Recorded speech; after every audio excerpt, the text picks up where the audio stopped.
by Marcel Khalife here on Democracy Now!, democracynow.org, The War and Peace Report. I'm Amy Goodman.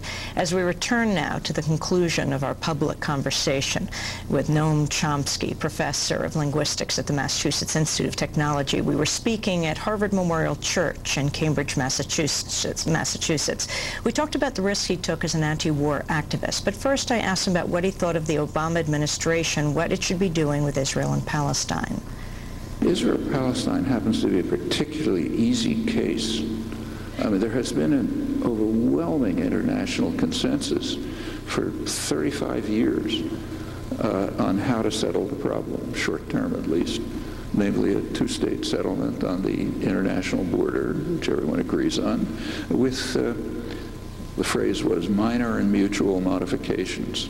That was U.S. official policy until the U.S. departed from the world in the early 70s, as it did. That's just overwhelming. I mean, there was a Security Council resolution in 1976 calling for a two-state settlement. The U.S. vetoed it. And it just goes on from there. I won't run through it. But if you get till today, there's just overwhelming agreement.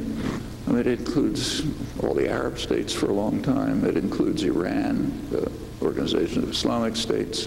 It includes Hamas, you know. In fact, everybody except the United States and Israel. So what has Obama had to say about this? Well, it's interesting. He has this great vision. But if you go below the vision and take a look at the words, it's a little different. So his only words so far, there are two really. One is to politely ask Israel to stop expanding settlements. Well, first of all, that's meaningless. The issue is the existence, not the expansion of the settlements. But furthermore, those words were also meaningless. He was quoting Bush. In fact, he was quoting what's called the roadmap, the official, supposedly the agreed upon scenario for moving forward. He was quoting it.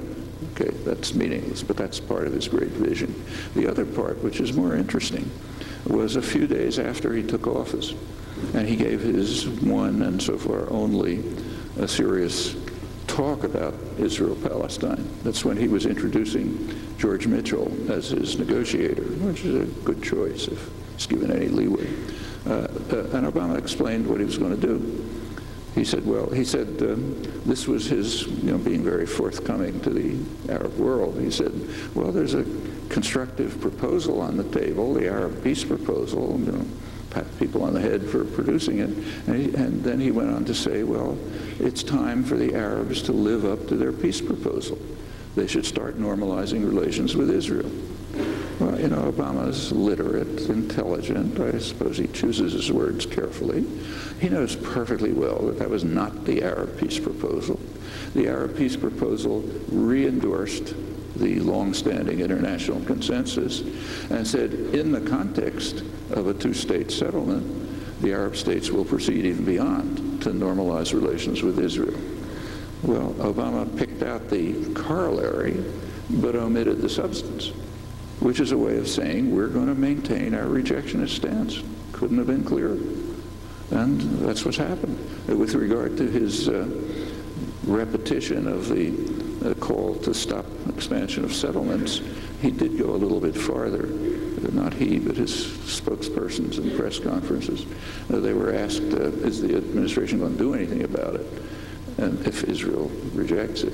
And they said, no, it's purely symbolic. In fact, explicitly said that the administration is not going to do what George Bush I did.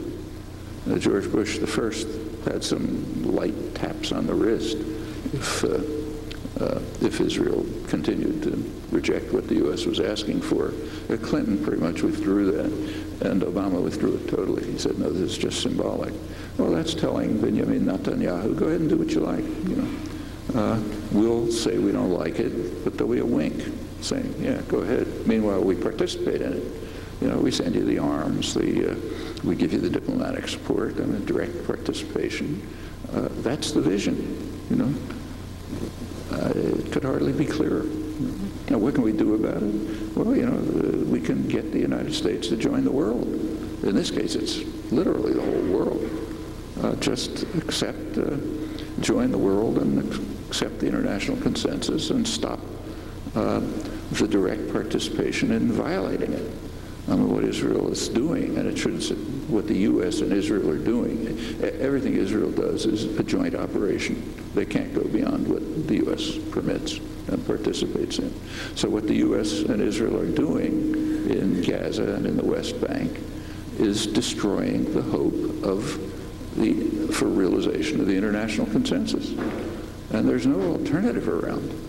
I should say, with regard to a lot of the pro-Palestinian supporters of the Palestinians. In fact, some of the leading Palestinian activists themselves are saying, well, we ought to give up on the two-state solution and just let Israel take over all the territories, maybe annex them, and then there'll be a civil rights struggle, and like an anti-apartheid struggle, and that can work like South Africa.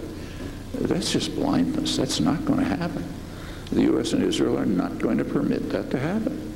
They're going to continue with exactly what they're doing, strangling Gaza, separating it from the West Bank in violation of international agreements, and in the West Bank, take over whatever they want. As